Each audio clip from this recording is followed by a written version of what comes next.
Good evening and welcome to Sun Meadow Temple. We are so happy you've joined us. My name is Alba and I use she, her pronouns. This is our second March Observance and I'm so happy you are here.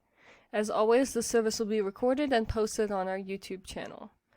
Please remember that we will take April off, so I will see you again next for our observances in May. Stay tuned for some of our fun events, though, taking place in April. We will open today with our opening words, which will appear on the slide behind you. Feel free to listen as I read the words aloud or read aloud along at home. We welcome you into the light of the gods and light this flame in celebration. May its brightness symbolize our connection to the gods and the natural world. May you join us in this community of faith, cherishing love and with open hearts. So if you remember from our previous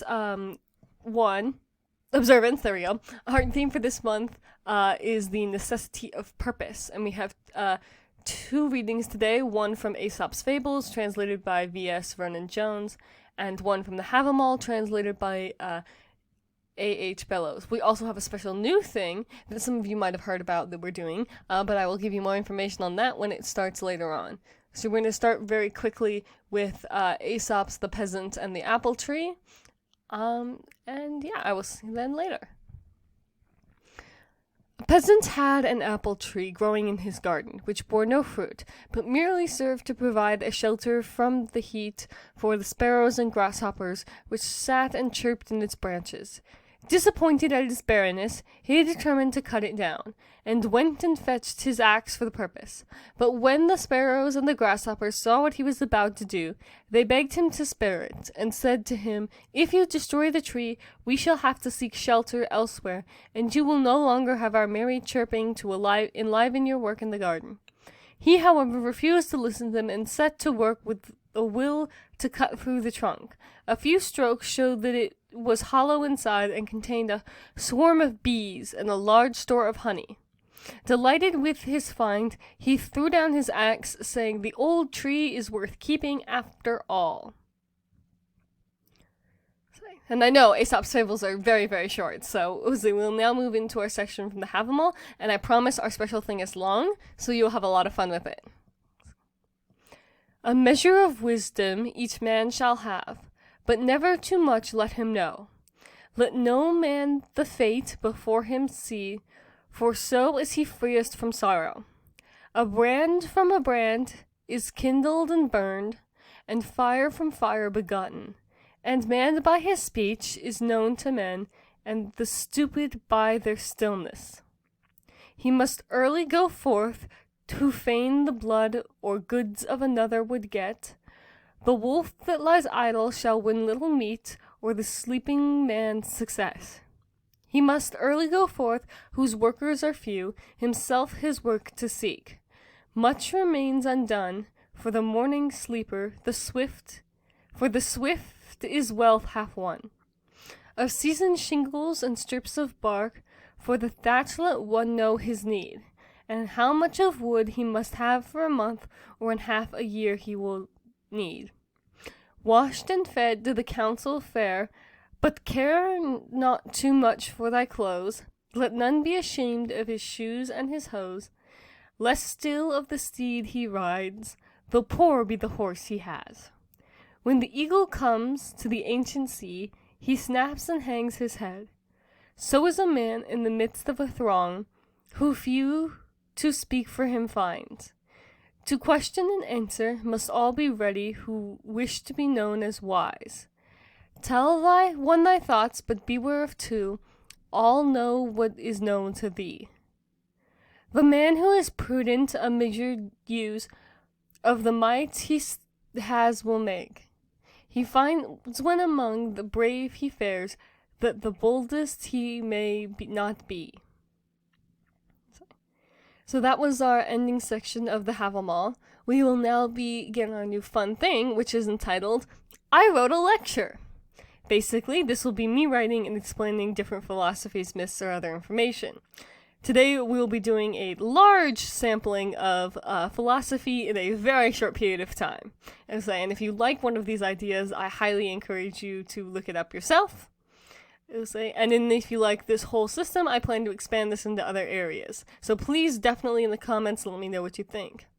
Say at some point, if we get, maybe we'll get a fancier version of the Jason Sucks lecture, or maybe a more serious version of the Problems in Paganism lecture that you are familiar with me writing. Okay, so today we'll start today's lecture on a huge selection of philosophies on the necessity of purpose. And we'll start with Aristotle, who believed in the concept of the highest good, which he called eudaimonia, or happiness, ultimate good. So he believes that the purpose of life is to work for this ultimate good by practicing what he called the golden mean, which is all things in moderation. There's a similar philosophy in Buddhism called the middle way, which is achieved by following the Eightfold Path. So Aristotle believes that this middle way is achieved by actively practicing the choice between two extremes. The option between cowardliness and rashness is courage, between sloth and greed is ambition, between indulgence and insensibility is temperance, and so on. By practicing being a good person, you will become one and eventually achieve happiness.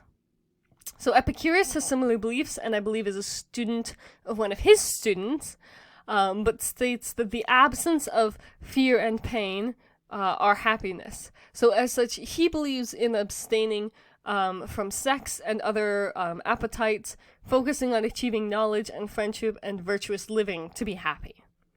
So Stoicism is a little different from these, as it teaches the highest goal is to live a life being objective and practicing good judgment, which is less defined than the ultimate happiness idea. Stoics promote self-control instead of emotional reactions and believe that having a clear view is the utmost importance. However, it is important to include that this does not mean that you are indifferent to or abandoning all emotions, but only to be able to use reason in all situations and abandon troubling emotions such as jealousy. So then we're going to make a big skip in time here. We're going to go to Kant. So Kant is the classic dude bro of philosophy, and that is, he's liked by dude bros who don't do a lot of research into him. Believes that there is a single moral obligation which he calls the categorical imperative. All actions must be performed in accordance with an underlying maxim or principle which must match the categorical imperative. This means that the maxim must be put universally or it cannot apply. For example, if you make a maxim that says do not steal, that doesn't work because there are circumstances in which most people would agree that stealing is acceptable, such as desperation, or as Robin Hood stealing from the witch and giving to the poor. Therefore, this cannot be one of his universal maxims. So it's very difficult to come up with a universal maxim. If you think you've come up with one, definitely leave it in the comments and we can discuss. I think that will be a very fun thing to come up with. So one of the other philosophies that's out there is utilitarianism, which states that the outcome of the action determines its morality. So philosophers who believe in utilitarianism believe that the way to judge an action is the amount of good it produces for those effective, weighed against the amount of bad. So, for example, stealing cans of soup from a store might have a -1 effect on the employees, but feed 5 people, so it would have an overall positive effect of +4, therefore you should steal things from the store. The other choice of not stealing the soup would have a +1 for the employee, but an overall negative effect of 4 because the 5 people will not get food. Again, therefore, you should still steal soup from the store. Do not actually steal soup from the store. This is a philosophical example. Let's say, the action that should be taken under utilitarianism is the action that will maximize the overall good, or if both actions are negative, the one that creates the least amount of negative. Okay, so now we get into a fun one, nihilism, which is very much the opposite of what we're talking about, which is the necessity of purpose and the purpose of life, in which there is no purpose! So there are several different forms of nihilism, some of which deny that there can be objective morality, which is called relativism, that the meaning of life doesn't exist, or that political institutions are pointless, or that there is no objective knowledge, which is a form of nihilism called skepticism. The big famous one, however, is existential nihilism, the belief that life is completely meaningless and that everything is pointless. And that's it. That's the entire belief. There is no point to anything, and everything is worthless. So it's a very, very interesting theory, and if you've ever met someone who's a real nihilist, they're fascinating people to talk to, and I highly recommend you go find someone who is.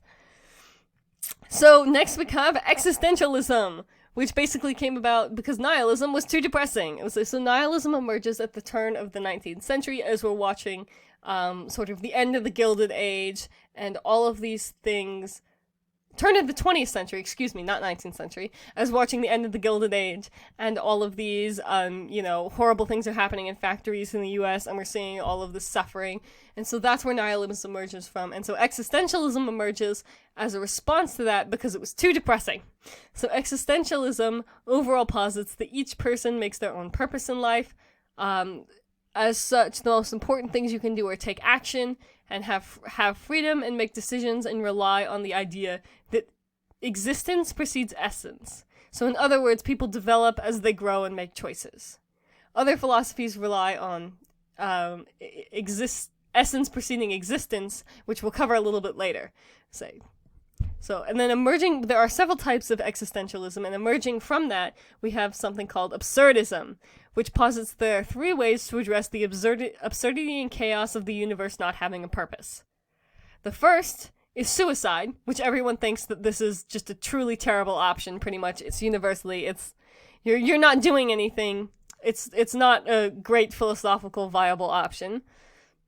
And so then the second is taking a leap of faith and believing in religion, which is something that Kierkegaard says is a totally reasonable philosophical jump, and Camus, a different philosopher, says you're committing philosophical suicide if you do this. So he's not a fan. So then the third is Camus' answer to the universe, if we can't accept religion. The third is accepting the absurd and deciding that giving order to the absurd is humanity's purpose. Hence why in his famous One Must Consider Sisyphus Happy, where Sisyphus is pushing his rock up the hill, he's providing order to the chaos, and therefore he must be happy. Kierkegaard goes and considers this as demonic madness. He does not like this idea. He thinks that this is an insane suggestion, and Camus absolutely loves this idea. So if you're interested in absurdism, you should look into these people. So it's important to remember that both of these guys, however, were thinking about Abrahamic religions when developing these philosophies, rather than other religions. So Kierkegaard is very Christian in his philosophy, which is fine, but you just need to know that when you're researching. So now as we've been going through philosophies as they appear in time, but now we gotta jump back to the most common philosophies, which were the many forms of theism. Now there are because we just, covered a philosophy where the answer depends if you're Christian or atheists, with absurdism, so now we're jumping back. Now, there are quite a few of these that you are probably familiar with, especially the Christian belief system if you live in the United States, that God created the world and you with a purpose, and it falls under the idea of classical theism.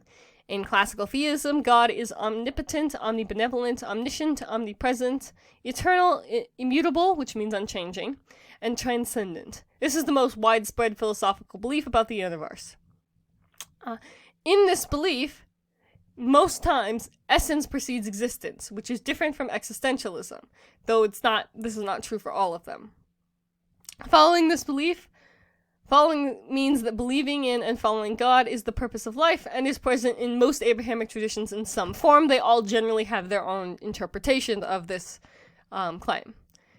So different from this, in Hinduism, they say there are four purposes, kama, which is love and desire and sensual pleasure, artha, wealth, dharma, right action, and moksha, liberation from samsara or the cycle of reincarnation. If you remembered when we read the bedtime story about the dog, that cycle.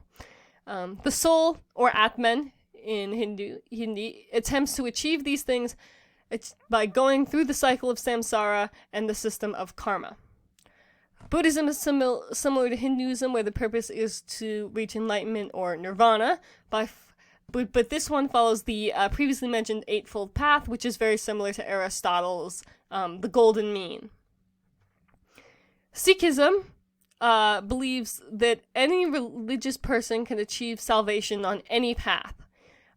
Sikhs specifically follow 10 leaders or gurus, and they have a holy scripture called the Guru Granth Sahib.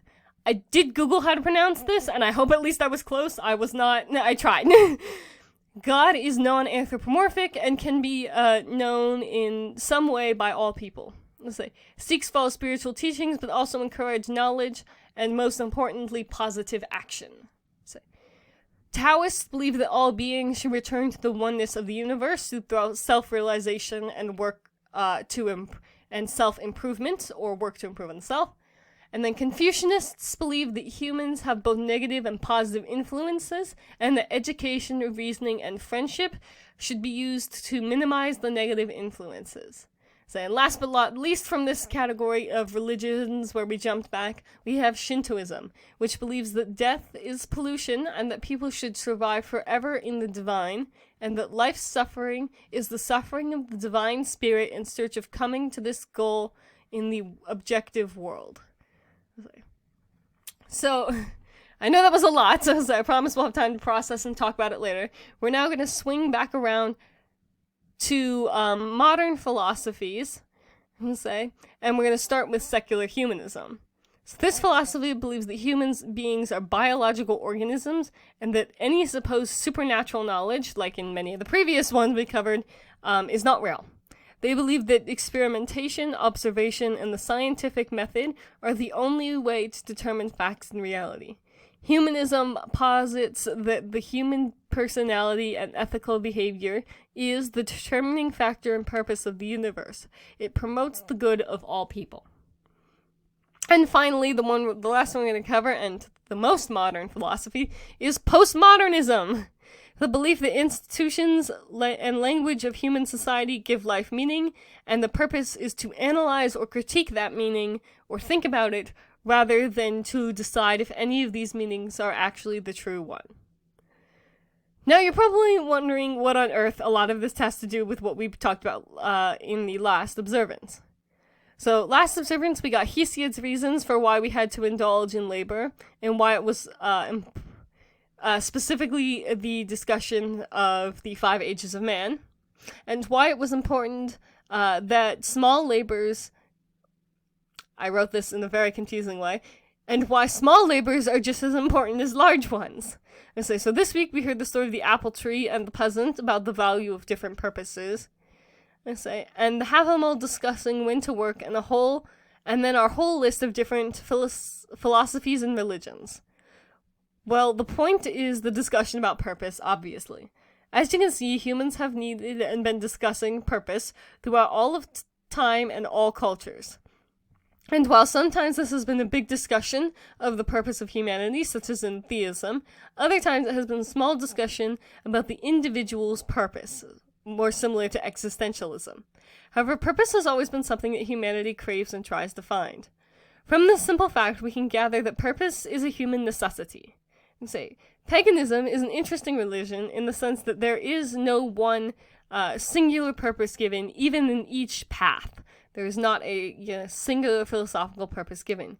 Each person is left to choose their own philosophical belief or version of purpose, or even if there is no purpose, such as in nihilism.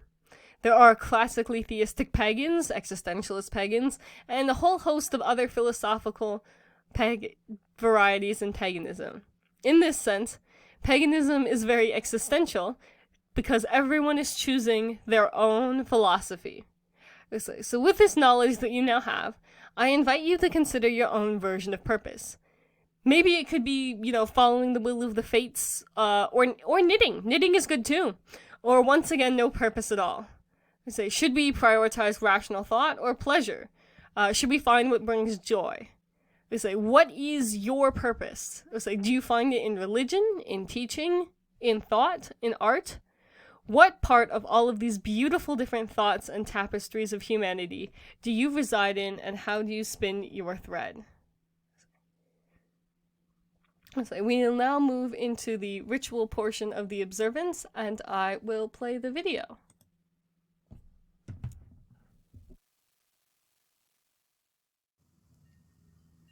We leave this offering for our gods to symbolize our connection and devotion. We gift this rock to symbolize the stability of the gods in our world. We gift this water to accept the flow of our lives.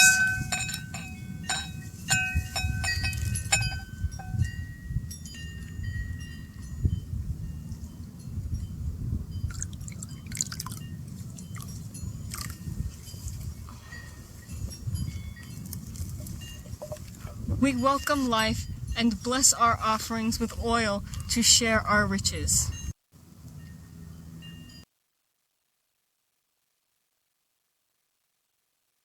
Sorry about that. We'll now move into our closing words, and as always, you can listen as I read the words aloud, or read them aloud along with me.